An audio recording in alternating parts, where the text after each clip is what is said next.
સાબુદાણાના વડાને તળ્યા વિના અને સાબુદાણાને પલાળ્યા વિના આજે આપણે તેના એકદમ સરસ ટેસ્ટી અને ક્રિસ્પી એવા સાબુદાણા બટેકાના વડા બનાવવાના છીએ અને આ વડા ઇન્સ્ટન્ટ બની પણ જાય છે। તો ચાલો કેવી રીતે બનાવવા એ જોઈ લઈએ। તો એના માટે એક બાઉલમાં 3 બાફેલા બટેકા લીધા છે। હવે આ બટેકાને આપણે પોટેટો મેશરથી મેશ કરી લેવાના। આ રીતે આપણે બધા જ બટેકાને પોટેટો મેશરથી મેશ કરી લીધા છે। આ રીતે બધા જ બટેકા મેશ થઈ ગયા પછી આપણે તેમાં 2 કપ સાબુદાણાનો આ રીતે પાવડર બનાવીને એડ કરવાનો। આ પાવડર તમે સાબુદાણાને ઘરે જ મિક્સરમાં આ રીતે દળી શકો છો। પછી તમે તેને ચાળો નહીં તો પણ ચાલશે।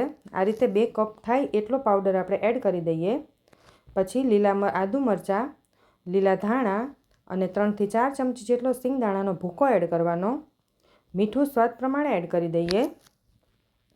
1 ચમચી જેટલો મરી પાવડર।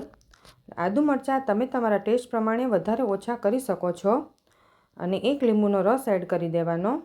1 ચમચી જેટલી ખાંડ એડ કરી દઈએ। હવે આ બધી જ વસ્તુને સારી રીતે મિક્સ કરી દેવાનું। હવે બટેકા સાથે જ સાબુદાણા આપણા મિક્સ થઈ જશે અને જો તમને તો પણ તમારું સ્ટફિંગ જો હાર્ડ લાગતું હોય તો તમે 1 થી 2 ચમચી જેટલું દહીં એડ કરી શકો છો। જો આ રીતે તમે મિક્સ કરશો તો લગભગ 3 બટેકા અને 2 કપ સાબુદાણાનો જે પાવડર લીધો છે એ બરાબર થઈ જશે। આમાં મારે પાણી કે દહીં કંઈ જ એડ નથી કરવું પડ્યું।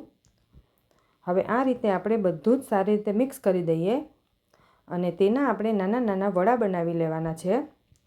પહેલાં આપણે બધા જ વડાને તૈયાર કરી લઈએ અને હવે આપણે તેને ફ્રાય નથી કરવાના। જો તમારે ફ્રાય કરવા હોય તો તમે ફ્રાય પણ કરી શકો છો, પણ હું અહીંયા હેલ્ધી રીતે બનાવું છું એટલે 1 ચમચી જેટલું આ રીતે અપ્પે પેનમાં આપણે 1 ચમચી તેલ એડ કરી દઈએ અને પછી આપણે આ રીતે બોલ મૂકી દેવાના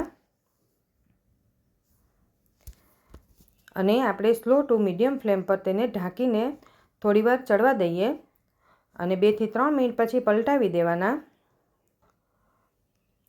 હવે આ રીતે ઉલટ પુલટ કરીને ગોલ્ડન બ્રાઉન રંગના થાય ત્યાં સુધી આપણે તેને શેકી લેવાના છે।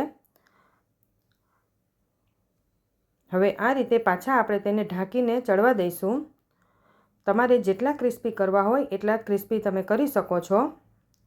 હવે આ રીતે ઉલટ પુલટ કરીને મેં બધી બાજુ ગોલ્ડન બ્રાઉન રંગના કરી લીધા છે। તો હવે આપણે તેને નીચે ઉતારી લઈએ।